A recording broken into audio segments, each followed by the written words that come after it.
to LOA Today. I'm Walt Jason. I've been doing this podcast since September of 2012, and boy, are my lips tired. This is your daily dose of happy. We are so happy you decided to join us today. And I'm joined today by Brittany Hopkins Switlick, who is a yoga teacher and a person who totally appreciates the value of going through hard times. We're going to talk about that in a moment. But just to let everybody know, Jody Lynn is dealing with a continuing education thing for her career, so she'll be joining us again next week. But Brittany and I are going to be talking about a couple of interesting things. First of all, we're going to be talking about yoga, and I say that's interesting because I have a good friend who's going through a course right now, becoming a yoga instructor, right? Even though it's not really what she wants to do, but she's taking this course, and literally, I think it's tomorrow, she's doing her final presentation as, you know, here I am leading a class, that kind of thing. So the timing of this is spectacular. But Brittany, first of all, welcome to the program. How are you doing today? I am great. I'm so excited to be here. Thanks for having me. Glad to have you. And how long have you been doing this, by the way? Been doing podcasts? Being a yoga teacher. Being a yoga teacher. Oh, wow. I started teaching yoga in 2004. Oh, okay. Oh my gosh. Over 20 years. Yeah. How about that? Yeah. Yeah. And I've been leading yoga teacher trainings for 10 years now, a little over 10 years, and taking the message on a broader off the mat, like through book. So many people think yoga is the shapes that we make on the mat in a yoga studio, but really that's just one aspect of yoga. So taking it off the mat for about a year now. Okay. Very good. Well, we'll talk about that a little bit later on too, I think, because of the experience my friend is having. But first, I want to get into how it is you started doing this in the first place, because there's always a good story behind that. And it's usually somewhat painful. But as we were talking about before we got going, it's also one of those things that virtually everybody who ever talks about that crash and burn moment, they all agree, I don't want to go through it again, but it was the best thing that ever happened. Yeah, I think my crash and burn moment that led me to where I'm at today with having written a book was when my son was a year and a half old, and it was September of 2019. I was actually leading a yoga teacher training, and it was late on a Saturday evening, and I was having the class hold frog pose for a long time, and that's like basically your legs really far apart and your hips wide open. And I had a repressed memory from childhood show up of trauma. And thankfully it was at the end of the day, and all the lights were low, and I dismissed everybody, sent them home, and was just like, oh my gosh, what? Like, it was like my whole life needed to be reprocessed. Wow. And I had memory fragments try to show up the previous 10 years, but like the full memory showed up in that moment. And it was, you know, over the next probably 6 months of processing that and realizing I wasn't willing to see it for myself because I was going to have to face some things. Yeah, but sure. For my son, I needed to see it so that I could know what was happening in the world and keep him safe. And so that was your motivation. Your son was your motivation to actually face and deal with it. Yeah. Yeah. And it's interesting because, you know, my book is all about the ego, and that part of myself that I've lovingly named Brandy. She was like, no, we don't need to address that. But my higher self was like, oh yeah, there's other people involved now. So we need to address this. And ultimately facing that ended up leading to a divorce after 16 years of being with his bio dad. And yeah, what we talked about before of like, as hard as that was the hardest thing to do, was to kind of peel myself away from that. And then, freed myself up for so much amazing goodness in my life in the last basically 5.5 years. And having gone through a divorce myself a couple of years ago, I know what you mean. I mean, there is nothing easy about it. I don't care whether you initiated, whether you received it, there is nothing easy about it. It's one of those defining moments that you just have to work through, and you're stronger afterward. You get stronger in a lot of different ways, but yeah, it's rough. It's rough to go through. Yeah. But when you came out of your crash and burn, or I guess I can't say when you come out because it's an ongoing process, but let's reframe that. As you've been on that path coming out of it. Let's put it that way. Yeah. What do you think is the biggest takeaways, or what are the biggest takeaways that you've gotten? The biggest takeaways are, listening and honoring all the parts of myself. My book touches a little bit on parts work, but I'm not a psychologist, but naming that part of myself, my ego part of me, which was little Brittany, trying to keep me safe. It's basically led me to stopping and slowing down a lot more. And instead of just resisting or reacting to life, I'm like, oh, there's something I need to know right here. There's something I need to listen to. There's something that I'm wanting. There's something that I'm needing. Right. What is that? And then I can move forward in healthier ways. It's just been 5.5 years of learning what it means to show up as an actual adult, with my grown-up skills and using my grown-up voice. And does that make sense? It does. Well, it makes sense to me, again, because I've also been through a divorce, but I think it makes sense to anybody who's been through any kind of trial, because that's fairly consistent. What you're describing, that's fairly consistent with coming through any kind of a trial and then coming through the other side and deciding that, okay, life is still worth living. What am I going to get out of this? What am I going to do with it? Yeah, that plays out, I think, pretty much for everybody. I don't think there are anybody who get accepted from that. And it's been super clarifying. What is it that I want? Coming out of the divorce, that's when I started as a yogi, I'd done meditation. It was kind of an on and again, off again relationship with meditation. Oh yeah, sure. But during that time, as I committed, my best friend Molly introduced me to the Sattva Yoga Institute's meditation technique. And it was 30 minutes a day, no questions about it. Sit for 30 minutes and just repeat the mantra over and over again. And it was in those 30 minutes every day that it was it was like moving through the trees in the forest and then coming out a clearing on the other side. It was on the other side, it was oh, what is it that I want? And it's really, so I was telling my husband last night, it was in that meditation practice that I feel like I manifested him. Because it was oh, if I get to decide what I want in life instead of what does this other person want in life, because I'd always geared my attention towards what does he want. It's what do I want? And I got so clear on, okay, if I'm going to be with someone, I want to be with someone that I can do yoga with, that I can meditate with, that I can go on hikes with, that I can eat really expensive food with, and not talk about how much it costs, and that I can go listen to music with. And I made the wildest dream list of what is it that I want. It just was crazy what has happened, how fast life has happened, but in the most beautifully unfolding sort of a way. That's fabulous. Really, really good. Yeah. Now, you also alluded to the fact that you're an author. You're the author of the book Dancing with Ourselves. And tell us a little bit about where that title came from. Basically, before becoming a yogi, I was a dancer. And I danced professionally. The bulk of my career was in Chicago. Okay. And after learning about my ego and realizing that there's this part of myself that I had been resisting or unconsciously letting drive the car, essentially,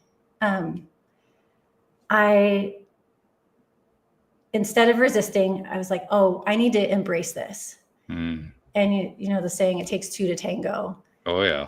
And if you ever watch ballroom dancing, there's the partner that's the strong, steady, holding kind of the space and the consistent rhythm. And then there's the partner that's full of flair, sequins and fringe and hair waving and all of that. And I like to think of my higher self being the steady, the calm, still dancing, still moving, still contributing.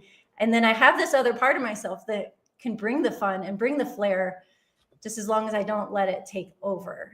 Yes. So dancing with ourselves. And I intentionally put a space between the our and the selves to be no, it's not just myself, it's myselves. And the subtitle is A Practical Guide to Harness the Ego and Live on Purpose, rather than so many people are we got to fire the inner critic. How to get rid of it. And it's no, it's not going anywhere. And we don't want it to. Exactly. we wouldn't be having this conversation right now if we didn't have an ego. Yeah, because the ego is basically who we are. That's us. That's our identity. Yeah. So I have the same issue with people who say, I got to find a way to get my ego out of here. Well, your ego is who you are. Why would you want to get who you are out of here? That doesn't make any sense to me. But it does make sense to actually decide, okay, I am in charge of it. Because that's what you're saying with the title of your book. I'm in charge of my ego. I'm going to do with it what I decide to do.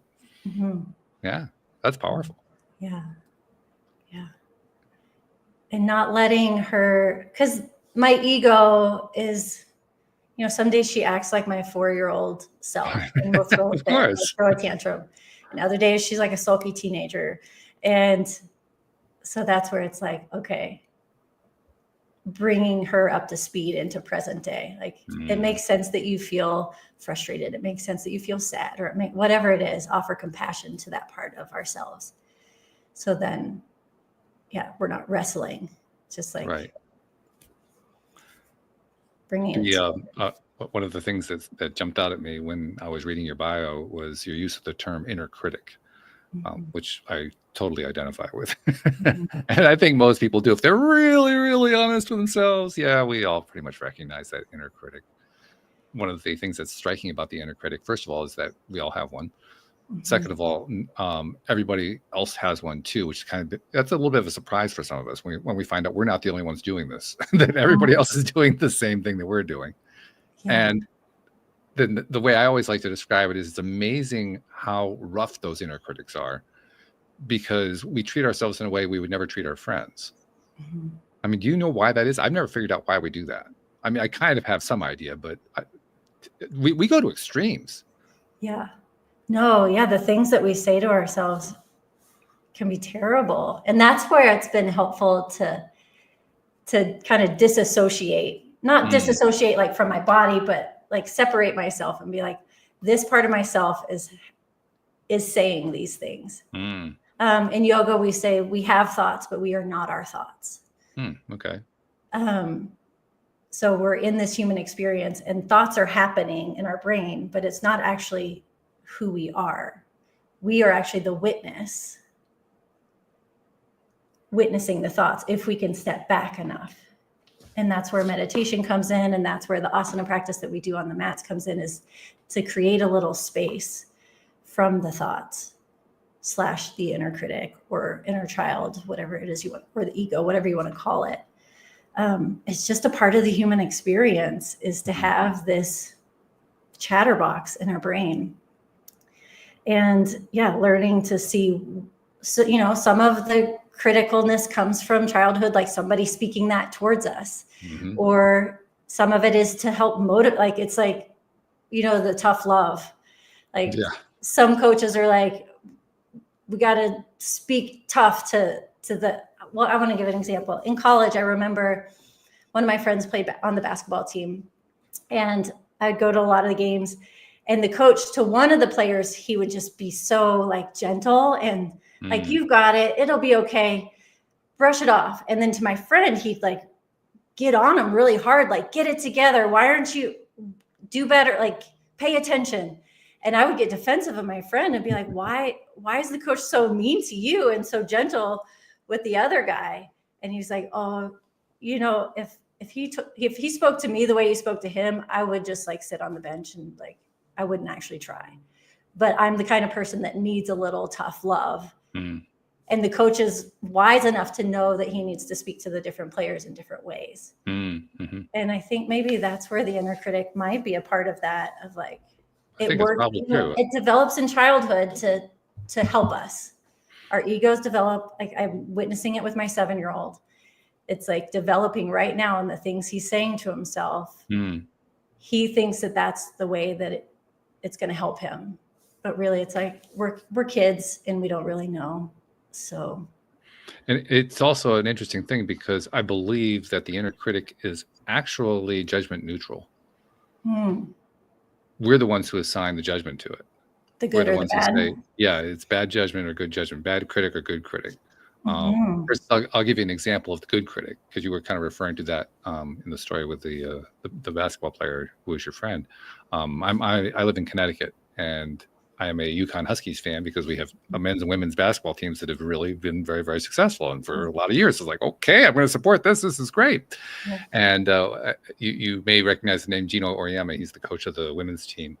He is notorious for being hardest on his best players, to the point where there are some who have basically they've been recruited, they've gotten the scholarship, they came on the team, and they just couldn't take it, and they ended up transferring elsewhere. But there are others who defend it like crazy, and they're the ones who had the massively successful careers, and every one of them says the same thing. That was the best thing that ever happened to me. Gino coach treating me the way that he treated me. And every one of them says that he wasn't abusive, which is really interesting, because he can be really, really tough on people, but every one of them says he's not abusive. That what he was actually doing was pushing them to be the player they really could be. So it kind of points to you can either have it, it's a negative, that is you're tearing yourself down or someone else is tearing you down, or you can make it a positive that becomes a motivator. That's a really fascinating thing, I think. Yeah, that's making me think of the persecutor versus the challenger. So I talk about in one of the chapters of my book, the drama triangle and the empowerment dynamic. And the drama triangle is basically anytime I'm feeling powerless or not at peace, my ego is likely playing the role of victim, persecutor, or rescuer. And the persecutor sounds like you should, or I should, or always call it a should show. And whereas on the flip side is the empowerment dynamic, where victim becomes creator. My higher self is a creator, where rescuer becomes a coach, where persecutor becomes a challenger. And the challenger provides loving pressure. And I might show up to a situation with the intention of being a challenger and providing loving pressure. But whoever's on the other side, they're the ones that get to decide whether I'm being a persecutor or a challenger. True. Like, depends on their mindset. If their ego's in charge or if their higher self's in charge. So that coach, he likely was showing up with the energy of challenger, providing loving pressure. And it was the player's mindset that decided whether he was being abusive or not. Oh, yeah. In fact, there was a story that came out of this past season. This past season, they won the national championships, so they got a lot of attention, and a lot of stories came out of it. And there was one player on the team, the leading player on the team was Paige Beckers, who ended up was at the end of her college career, so she became a WNBA player. And then one of her co-players went to Coach Auriemma one time and complained to him, saying, "Why aren't you as tough on me as you are on Paige? I mean, she's getting all of your attention. Why don't I get the attention?" So basically, she was calling him out for being too soft on her, which was really an interesting thing. So again, pointing to what you're saying, that it's how you're perceiving it. Who's perceiving it, that's the way it's actually experienced. Yeah, because it's in the loving pressure that growth is. With a coach, consistent like support, but with the challenger. So back to the thinking through your question around the inner critic, like we assign it good or bad, but we can choose whether to receive it as a challenger or as a persecutor. Yeah. I love that. Yeah. That's very empowering that way, because now, well, that does two things. It does one thing in a very interesting way. The thing that it does in a very interesting way is that it takes the judgment out of it by changing the judgment. You know what I mean? Because we tend to be very judgmental, and yet by turning it around like that and turning it into a challenge, to use your word, all of a sudden the judgmentalism seems to go away. I mean, it's the reverse judgment, but now all of a sudden it doesn't seem important anymore. Which is kind of a weird thing. I'm not quite sure why that plays out, but it does. That's the way the human psyche tends to respond to something like that. And that brings back to yoga again. Yoga says nothing is either good or bad.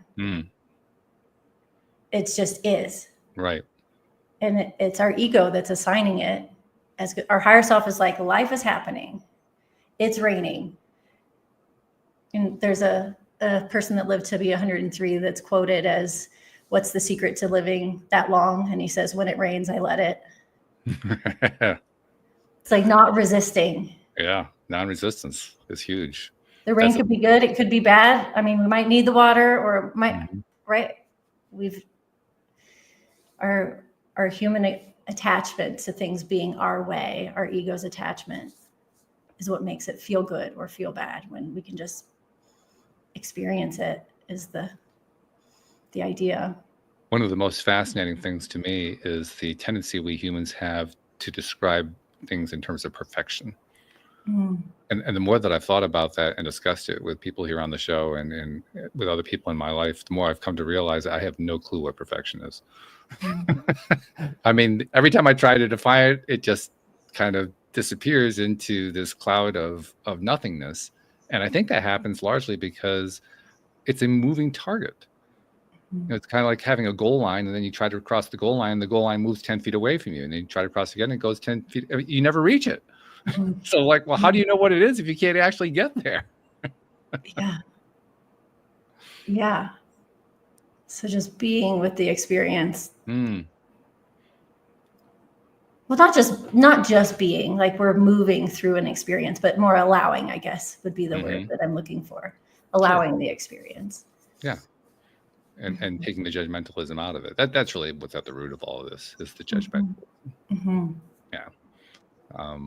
One of the things I try to do is I actually take, for the most part in my own thought process, I try to take good and bad, right and wrong out entirely and limit myself to just thinking about it in terms of like or dislike. I'm allowed to like or dislike something. You know, that's always allowed. Yeah. Just don't treat it in terms of good or bad, right or wrong, because that's where I end up being that inner critic that beats the crap out of myself. Yeah. That's making me think of a friend that I worked with over a decade ago. He had a dog, and he would say the dog's thinking yuck and yum. Thinking what you said about thinking of like or dislike. Right. Yeah. It's either yuck or yum. Yeah. The ice cream tastes, that flavor is yuck or that flavor is yum.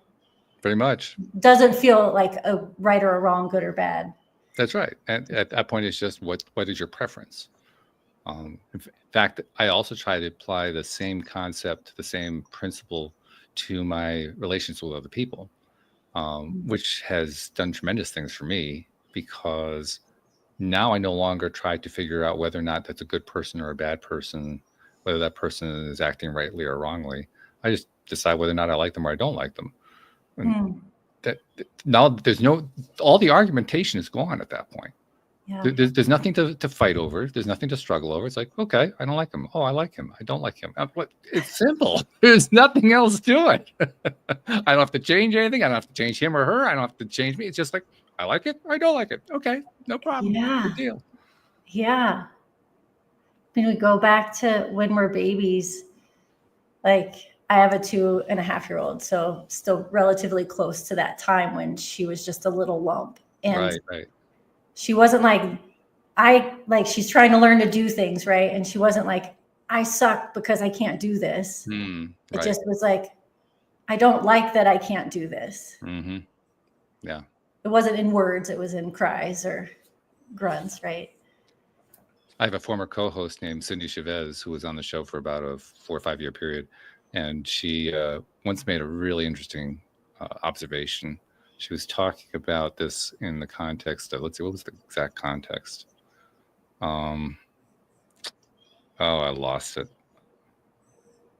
Well, I'll come back to that one in a moment. There was a nice little story in there and ties in perfectly, and I just can't remember what it was. Okay. But what I will do, I'll tie into something else that she said that may actually cue whatever the first thing was. She talked about how the resistance piece that you were referring to showed up in her life. And one of the ways that it showed up was that she had resistance to allowing herself to be treated. So she'd go out to lunch with a friend, right? And have a great time catching up and so forth. And at the end of the lunch, her friend would reach for the bill and she'd say, oh, no, I've got it. Because she couldn't let her friend buy her lunch for her. She couldn't allow herself to receive that lunch. That's an example of that resistance cropping up, that resistance that you were referring to, that we really want to let go of through the meditative process or whatever process that we end up choosing. And that is truly, like you were saying earlier, That's the secret to a long and happy and healthy life. The less resistant we are to all the things, including the things that are coming our way that we deserve to have. Yeah. That lack of resistance on those it's crucial. I feel that, like the receiving. I talk in my yoga teacher trainings. It's a big part of it is getting to the lies we tell ourselves, or the limiting beliefs is what kind of is more popular phrase for it. Right. And one of the lies that Brandy tells me is that I don't matter or I'm not worth it. And yeah, in the like receiving, letting somebody buy me lunch, I could feel that, like that I'm not worth it. Yeah. Is a limiting belief that part of myself, my ego, is trying to tell me, but it's not necessarily in words, right? It's just in a feeling. Right. Oh yeah. It's in an uncomfortable feeling in the body, in the nervous system. And so I love that your former co-host was able to see that. And I wonder how she moved through that. Well, that for her was a key discovery, because she didn't realize that she'd been doing that. And when she finally consciously brought that to mind, that's when she started working on, you know what? I have been too much of a people pleaser. Why not start pleasing myself? Why not start accepting gifts that come my way because I deserve them? Yeah. And so she did a lot of work on that one. And yeah. I mean, today she's a marvelous person anyway. Yeah. But she's also a much more powerful person because of that. And by the way, that did work. Telling that story did work. I remembered what the thing was that she was telling me. What she also pointed out to me another occasion was that particularly in religions, the word sin gets used a lot. And it gets used in a very judgmental way. And she is something of a religious scholar. I mean, she doesn't have the degrees to go with it, but she has done in-depth investigation of all the major religions of the world.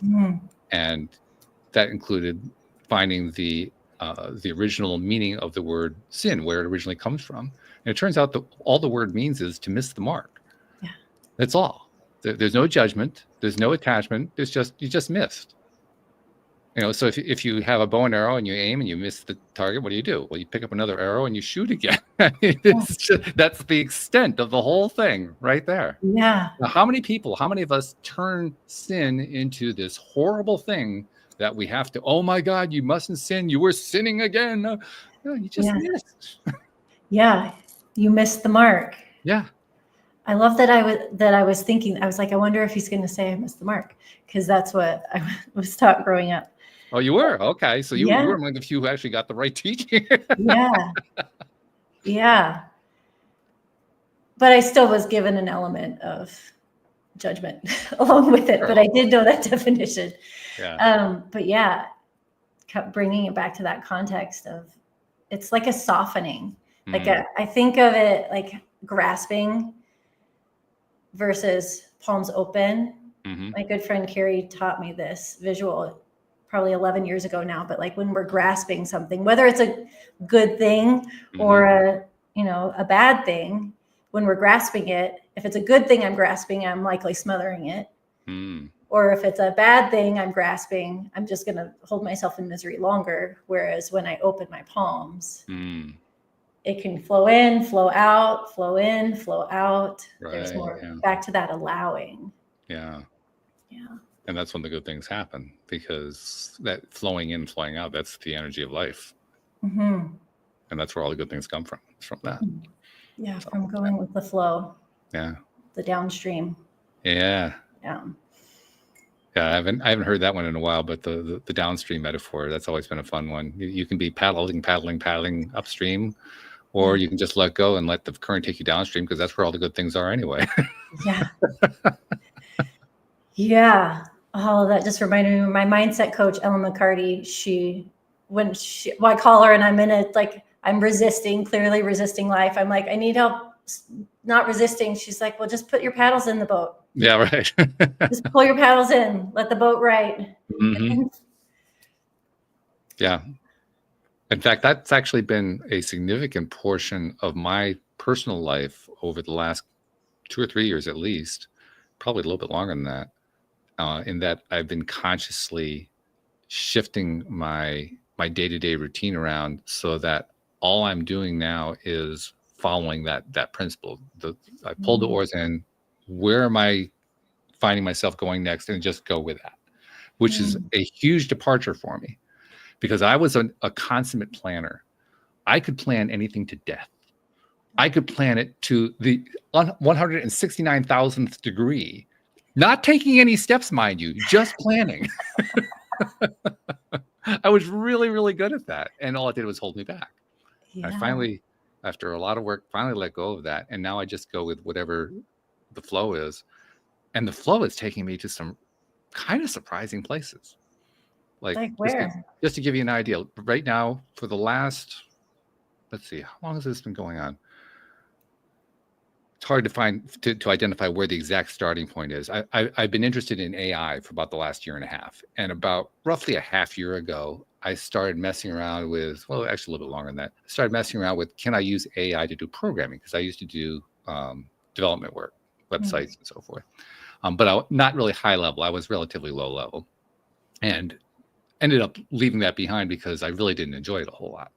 And I figured, well, I'm never going to go back to that again. I'm certainly not going to do anything high level, because that's way more than I want to learn, way more than I want to do. Yeah, I can kind of understand it, but I don't want to have to learn that at all. I don't want to have to do it. It's boring. It's just tedious. I can't tolerate it anymore. So what I've been doing for the last 6 months, I've been using AI to program on a high level program, to the point where I'm actually creating my own AI, something I thought I would never, ever do. And I got there by kind of just taking the paddles out of the water and seeing where it goes, and I end up just trying this, trying that, experimenting with this, experimenting with that. And all of a sudden I have a passion for this thing that I thought I would never have a passion for, just because I pulled the paddles out of the river. Who knew? Yeah. I certainly didn't. I love that. So in the Yoga Sutras, one of my favorite sutras is 2.46, is create balanced action between sthita sukha. Sthita is the effort, okay, and sukha is the ease. Okay. And my teacher, Baron Baptiste, made it even more simple. He says, try easy.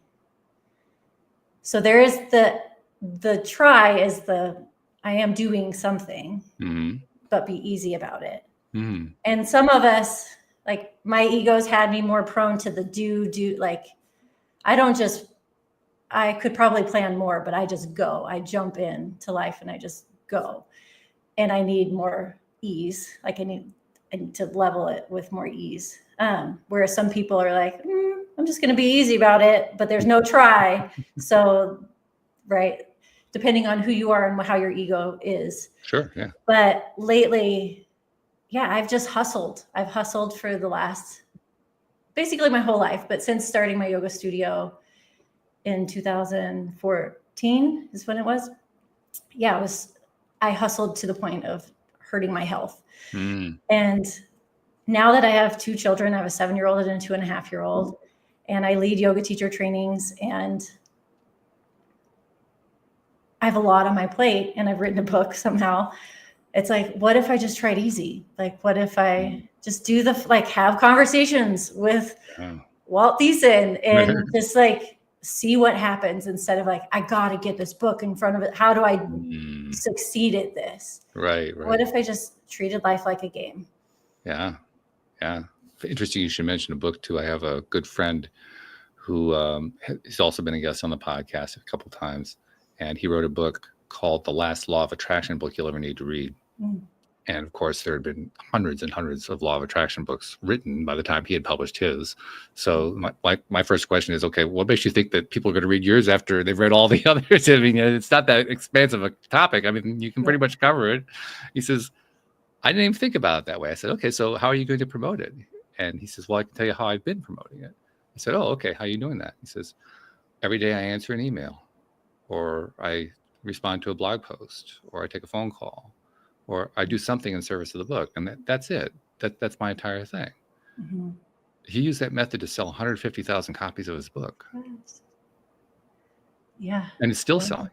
Yeah, I love it. Yeah. 10 minutes a day. Is it Mike Dooley? The Notes from the Universe. Right. I would put my 3 goals in and get an email every day. It's like, what are you doing? 10 minutes in that direction. And I love that. That's how I ended up building a straw bale house. That's how I ended up getting a job in China. That's how I ended up starting a yoga studio, like just 10 minutes. But yeah, trying easy, backing it off to like just at least one thing in that direction. And I love your phrasing there. That well, I guess your teacher gave it to you.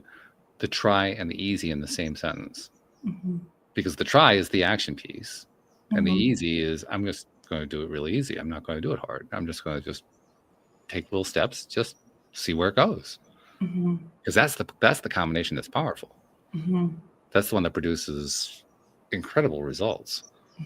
So incredible that when you're first proposing it to yourself, you think, that can't work. There's that ego again. Right? Didn't you have that moment? Oh, yeah. Yeah. Yeah. But thankfully, I've had enough examples now in my life that I can believe it. Like I've had enough examples of showing up and doing the work and having things. I mean, I've had plenty of things not work. Like it's helpful for me to remember that there have been things that, like I went through a period where I did a chair yoga certification. So I was like, I really want everybody to do yoga. I want it. So I was like, if you can't get out of a chair, you can still do yoga. And so I did the certification, and then I bought 25, chairs, like banquet chairs, because I wanted them to be sturdy and supportive and a little bit comfortable, like with cushion. Anyways, and I was like ready for everybody to come do chair yoga. And then I learned that, Silver Sneakers is at the Y. It's at the right. Nobody's going to come to a yoga studio. Not nobody, but it's like, that was an example. But I didn't like stay like in the failure of it. I just was like, okay, that didn't work. Moving on. What's the next thing? Funny thing too about that kind of gets classified as a failure. But there's a funny thing about failures like that. At the time that you have them, it seems like they just kind of failed and there's nothing you can do about it. The amazing thing over time is that they end up feeding into other things that you do in ways that you never planned on and you never expected and never could have pre-calculated. Never could have said, it's going to lead to that. And yet they do. They all do. Yeah. It's astonishing. I love that. Thank you for saying that, because I did that training, I think it was 11 years ago. And fast forward to this most recent teacher training group that I graduated a group of 13 teachers. I think it was 2 weeks ago. And one of the trainees broke her 3 bones in her ankle halfway through the training. Wow. And I didn't skip a beat. I was like, you can continue the training. Like you can be in a chair and still do this program. You could be laying down and still do this program. So thank you for pointing out that it was a long game. Yeah. Had you made, until we talked about just now, had you made that connection? No. Yeah. Thank you. See, I think that's the real truth about perfectionism. What perfection really, the whole perfection concept really is, it's a way of convincing ourselves that we didn't get there. When in fact we get there every time. Just not the way we expected. That's all. Yeah. I like to think about it as, back to your planning, like you're on one side of a river and you need to get to the other side, and you're like, okay, I'm going to step on that rock and then that rock and that rock, and this is how I'm going to get across. But you might get 2 or 3 rocks out and you're like, oh wait, that one's farther away than I thought. I have to redirect, or I have to go back and maybe go a different route. Or maybe you slip and fall in the river, then you have to swim across the river. Yeah, right. So setting an intention of the thing, but letting go of how. Yeah. Letting that, you referenced Mike Dooley. He is notorious for talking about the horrible hows, right? The cursed hows. The cursed hows. Yeah. Want to do without those hows. They are not serving you at all. No. But that's, that part of ourselves, and that part of you sounds like they ran the show all the time. Like, we got a plan. Oh yeah. Plan right. Planner. That was it. I had to know all the hows. I had to figure out every single how in the universe before I could take a single step. Yeah. My mom says that when people would ask me what I was going to major in when I was going to college, my response was, I don't know, I'm just going. No, nice response. So I guess I've kind of always had that part that I don't know if this is going to work out, but I'm going to go do it anyways. So I'm grateful that my ego never stopped me. She just made it a little bit miserable along the way. Yeah, they're good at that. But that's kind of what your book is about. Yeah, is basically like, instead of allowing that part of myself to make it miserable along the way, it's like stopping and checking in. What is it?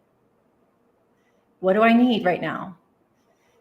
Oh, I need to take a nap, or I need a snack, or I need to give myself a hug. Usually it's I need a snack or I need to meditate. Okay. The two things. Because when I'm hungry, tired, overwhelmed, Brandy is more likely to be taking the lead. Yeah. But if I've taken care of my basic needs and I've meditated, my higher self is more likely to. You're reminding me of the HALT acronym. Do you know that one? Yeah. Yeah. Was it hungry, angry, lonely, tired? Lonely and tired. Yeah, if you encounter any of those four things, halt. Just stop right there. Yes. Because probably, yeah, I've heard about that in terms of like relationship conversations. And that's where the ego has been helpful in our relationship, in my marriage with Adam. I'm Brittany, my ego's Brandy. He can tell. You can tell which is which. And he's Adam, his ego's Alex, and I can tell. And so it's like, oh, how do we have this conversation between Brittany and Adam rather than, because it's not going to be productive if Brandy and Alex are trying to navigate. Part of it is also finding a way to, I'm not sure what the correct way is to say this. You can probably track this more accurately just because you wrote the book, and so you've given a lot of attention to this. But in some way, there has to be an arrangement between the two, right? Like an agreement between me and an agreement, yeah. Can you give me an example of what, like? I'm not sure if I can give you an example. What I'm thinking is, in order to be at peace with yourself, you have to be at peace with yourself. Yes. Yeah. I have an exercise in the book where you write a letter to your ego. Okay. And the formula I got from Terry Real. He's the creator of relational life therapy. Okay. It's a couples therapy method, but he has you write in a letter to your adaptive child. But it's like, dear Brandy, thank you for is the first thing. Okay. Thank you for trying to keep me safe. Thank you for trying to motivate me. Thank you for what you've cost me. What you've cost me is my health in a lot of ways, because I've been so anxious trying to accomplish. Sure. What you've cost me is connection, authentic connection, because you were so busy trying to keep everybody happy. Yeah. What you've cost me. Yeah. I'm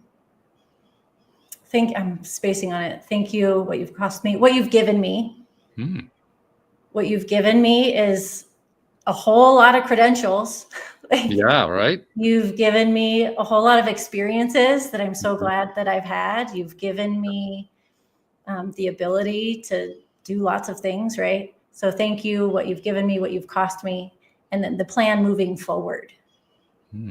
The plan moving forward is, anytime you're feeling defensive or like you don't matter or overwhelmed, I need you to tug on my shirt sleeve and say, excuse me, I need a moment. And I basically have to have a conversation with myself like I'm a 4-year-old, like I would when my son was 4. It's like, it makes sense that you're sad right now. I see that you're hungry. Let's take a deep breath. Let's take a deep breath. Let's take a break. Let's have a snack. And then let's move forward, because I've got us. I'm capable. I'm intelligent. I'm strong. I've got us. So let's go. So that is a really powerful tool. Yeah. I think I bring it in chapter 1. It's in the very first chapter, because it's like, until you can have compassion and understanding of that part of yourself, it's just going to be a battle. It makes sense because it's fundamental. But for the exact reason you just gave. If you don't find a way to make peace there, you might as well just skip step 2, because you're not going to get anywhere until you get that one ironed out. And it's like, I see that you're sad. It makes sense that you're sad. And it could be, it makes sense for whatever happened today, or it could be, it makes sense for whatever happened 25 years ago. Mm-hmm. That's still in our nervous system today. Mm-hmm. And so saying it makes sense that you feel this way. It's interesting to me that you turned into a multiple personality in a sense. You have the two essences, the ego, or I'm not sure how you think of it, but something along that line. Yeah. I don't really think about it that way within myself, but I can see the value of that because it creates clarity just by having that distinction. Well, it makes me, it's like if I can just blame it on Brandy, I can admit to the behavior. Oh, okay. Like I'm ashamed of some of the things that I say or do, like, and in order for me to make like a change, I have to admit that I do it. And so that separation, like, it's not actually a whole different personality. It's just I'm creating a separation for this part of myself does this thing. It makes it feel safe for me to admit it. Okay. Yeah, that's a great tool. Like my husband is never like, Alex wants you to know this. Because he's a little bit more confident, whereas I'm just like, Brandy would like you to know. And it feels weird at first, but it turns out I didn't make it up. My friend Molly, who was like, what if you name that part of myself? She didn't make it up.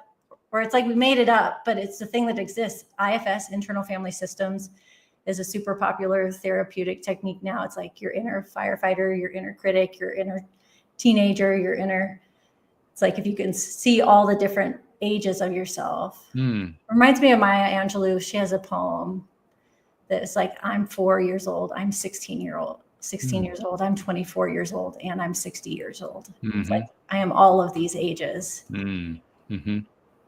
So that sounds like a Maya Angelou thing. Yeah, it's like she knew about parts work before even it was a thing. Yeah. So, but yeah, creating that separation allows me to admit to some things that are not so awesome, so that then I can actually make a change. Yeah. Instead of deny. I know in my own case, and this is something particularly common among males. I was trained from a very young age to repress all my emotions. And so when I had to come to grips with that and figure out how to pull them back out again, by that point I was past 50. So I had quite a collection of things to overcome. Let's put it that way. And I didn't do it through the approach that you're talking about. I did it more just in terms of being aware, cognizant of every single thing that came up, any feeling that I experienced, and just, okay, there's a feeling. What is this one? I don't even know what to call it. That's right. Sit with it for a moment. It'll tell you. Yeah. And learning that way. So that was how I basically along the way learned how to cope with all those different feelings that came up. Just because they were coming up for the first time, I hadn't experienced them directly in my conscious mind before that. They're all great. I don't have those feelings. They don't exist. I acknowledge how brave you had to be to sort through 50 years of feelings and allowing them. Thank you. I mean, I'm not sure that I thought of it as bravery. I thought of it as necessary. It was the only route out. Yeah. But I appreciate that. Yeah. Well, some people there is that way out, but they don't take it. They don't take it. That's true. Yeah. And I was willing to take it. And well, part of the reason I was able to and willing to take it was from doing this podcast. The podcast, I started the podcast because I've been an entrepreneur since, shortly after the turn of the millennium. And then 2008 came along and it wiped my business out. My business was one of the collateral damage businesses. At the time, I was providing web services to very small local nonprofit organizations around the country. And of course, in a financial crisis, they all get wiped out because nobody gives money to small local nonprofit organizations in a financial crisis. They just go poof and they're all gone. So it wiped out my income. And my ex ran a gardening service. And of course, that's an extra. You don't spend money on something like a gardening service in the middle of a financial crisis. So most of our businesses just blew up, disappeared in about a month, and our income disappeared, and it was just terrifying. And then I spent the next 4 years trying to start again from scratch and rebuild it, and it wasn't getting anywhere. I was not making ground. I was losing ground. We were going deeper in debt, and she wasn't able to get much going either. So, I mean, we were in really, really bad straits. By 2012, I was desperate, and I had no idea what was going wrong because I wasn't doing anything different. I thought I actually was, but I didn't realize it. And I didn't know what to do about it. I couldn't afford to hire anybody to help me. I didn't have any money. The money was all gone. The savings was all gone. What do? Well, I have a tech background, and at that time, podcasting was just kind of starting, but you didn't have, the YouTubes and the Zooms and all that kind of stuff. So you didn't have the tools. But I had enough IT background that I figured, well, I can kind of invent that. I can figure out a way to record conversations. I actually figured out a way to tap my own phone. This was before cell phones became much of a thing, right? So I figured out how to tap my phone so that I could record the conversation. And then that became the basis for doing the podcast. Well, a few years later, all these other great things come along, so I don't have to do that anymore. But an amazing thing happened. I started the podcast because I wanted to get help. I figured, well, I'd heard about this law of attraction thing, so I'll bring in experts and they can teach me, and they can teach me where I'm going wrong and how this LOA thing works and why it's not a bunch of woo-woo nonsense and all this other stuff. And that worked out beautifully. The part I didn't expect was that I was going to love doing the show so much. And that kept me going. So, I mean, I've done over 2,000 episodes. It doesn't take 2,000 episodes to cover the law of attraction. You can cover that in the first 100 or two. It doesn't take that long. But I had to keep going because I was enjoying it so much. Yeah. And that's my long-winded way of saying that's how I ended up figuring out that I wanted to bring my emotions to the front, because this was such an easy venue to do it in. Having these interviews, conversations with co-hosts on a regular basis, people like you coming on as guests, talking to the audience and sharing these conversations. It was just, it was such an easy way to feel things. And so that was my revenue. That was my emotional revenue. That's where it all kind of started to crop up, and things started to come out in the conversation. And then I started exploring, like the whole planning thing. Where was that coming from? What was that all about? And anyone who's been listening for most of that 12.5-year period knows the story. But yeah, you've been in evolution. Thank you for sharing that. What a cool, like trusting the process. That's exactly what it sounds like. Exactly. Yeah. Well, and learning that I can trust the process. That was one of the hardest things for me to learn, because I didn't believe that at first. That's why I was a planner. Because I had to, nobody else was going to take care of it. I had to take care of it. Yeah. Oh, I love that so much. Yeah. So learning to trust that was a big challenge. Well worth it. But it was a big challenge. Yeah. That's so good. Oh.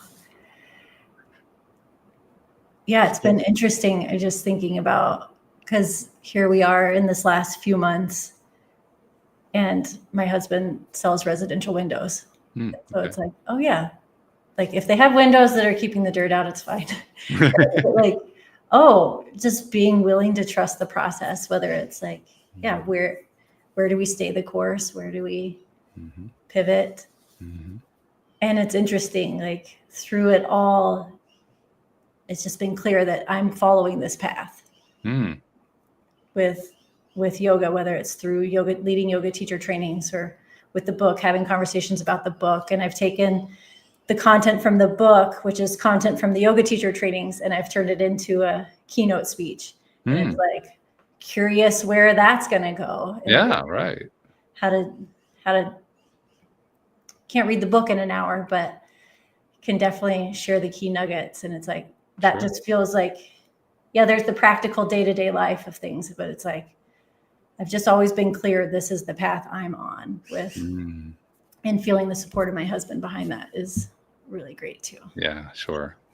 When you have that supportive partner where you're providing that mutual support, that's the ideal. That's the best possible relationship. Yeah. Really good. Feel lucky. So the book is called Dancing with Ourselves. I presume it's available everywhere. Yeah, you can get it on Amazon. You can get it at Barnes & Noble, wherever. You can get it in Kindle or the ebook version, hardback, paperback. I'm currently recording the audio version. So good for you. Good for you. By the end of the summer, hopefully. Yeah. So that's been fun. You're doing it in your own voice? Yeah. Good. Yes. And that's been interesting. Like stories that I tell with my face and my hands. I had to learn how to write it in a book. Mm-hmm. And then now I am trying to make the words from the book sound like I'm telling you. It's this weird, like reverse reinvention process, but it's not all that different from doing a podcast. Hmm. Because I mean, now doing a podcast is easy for me, but those first few episodes they weren't painful, but I was not relaxed. I can tell you that. There was nothing relaxed about it. I was kind of pushing it, trying to fake it till you make it, all that kind of stuff. Yeah. And they're choppy. I mean, if I go back and listen to them, which I never listen to my own episodes anyway, but if I did go back, I know what they're going to sound like. They're going to sound choppy. They're going to sound disjointed. Like they aren't like strained, stressed, that kind of thing. Yeah. It's something that you only learn just by repetition. The more that you do it over and over again. With my same friend Cindy, she was great at these analogies. She'd say, you can learn anything. You want to learn how to draw? You can learn how to draw. Anyone can learn how to draw. You get a book with 365 blank pages in it, and you draw something every day. It doesn't matter how bad it is. Doesn't matter that you're not going to show it to anybody. You draw something every single day. I guarantee in a year you're going to learn how to draw. And it's true. Yeah. That's how you learn anything. You just keep trying it over and over and over again, and you eventually get there. Yeah. I had t-shirts made. I said it enough times that I'm like, this needs to go on a t-shirt. It's not magic. It's just practice. Yes. I love that. Not magic. It's just practice. And that's the shirt that I wear. I have 3 different versions that I wear my yoga teacher trainings are Friday, Saturday, Sunday, once a month. And I wear one every day because the teachers trainees are like, this is impossible. And I just point at my shirt. I'm like, trust the process and do the work. That's good. That's really good. I love it. Yeah. We like to do a few things at the end of every episode. One thing is we like to remind you that it's probably a good idea for you to tell people how to reach you and how to find your book and so forth, because otherwise they won't know where to find your book or anything. So tell people how to find you.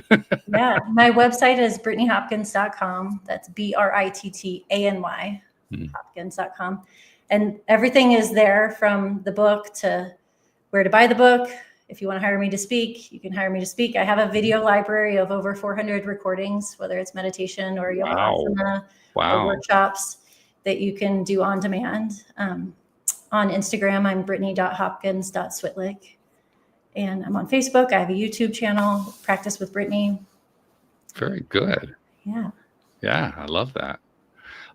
Second thing I like to do, I can't really do it quite as well when it's just 2 of us. When I have a co-host, I turn to the co-host and I ask them to kind of give their take on what's the big way to tie everything together that we talked about today. Because as the host, I'm asking most of the questions, so I'm playing a central role, and I can't really have that third-party viewpoint. So I'm unfortunately unable to do that one. I'll just tell you what it has meant to me so far today.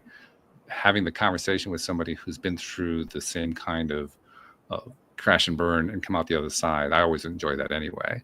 But I especially like the fact that you came through that crash and burn and it didn't even play a major role other than you had to get through it, and you did. And the way you described it, it almost sounded effortless. Like that was just something I had to go through. That was it. I'm sure it wasn't effortless because it never is, but you just make it sound so easy. I mean, I meditated a lot, which is interesting because that was hard to make myself sit and be with myself for 30 minutes a day. But and that was all during 2020. Which is a good time to do it, by the way. Yeah. It's like I was kind of grateful that nobody could come to my yoga studio, that I could just see you on the computer. Right. Yeah, so good stuff. Final thing I like to do, and this is something I started a few years ago, because we're now in the 21st century, and among other things, we can have conversations like this. I mean, you're in the Denver, Colorado area. I'm in the Hartford, Connecticut area, and we're having a conversation where we can see each other. And 30 years ago, that was impossible. Each other wasn't even on the agenda.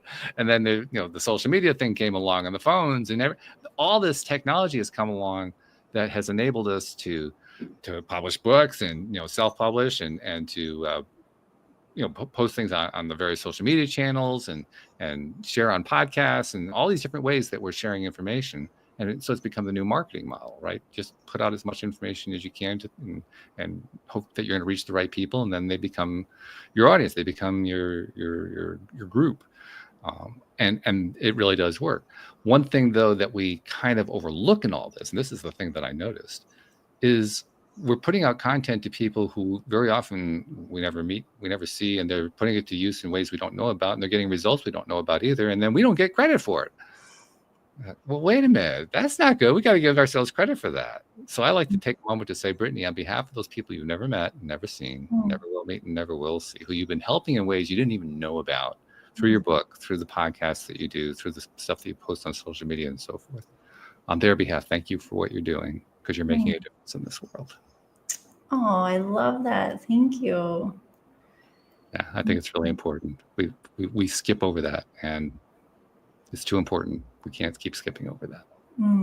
So thank you for joining me today. This has been a lot of fun. Yeah, thank you for having me. So good to meet you. Glad to meet you too. And yeah, keep doing what you're doing. I love what you're doing. And we'll even have to have a conversation at some point after my friend graduates from her yoga class, so we can compare notes, like, because her experience has been a little bit different from what you were describing, and that always makes an interesting conversation when you have differences like that. Anyway, thank you very much. Thank you to our podcast listeners everywhere, and we will see you all next time here on LOA Today. Goodbye, everybody.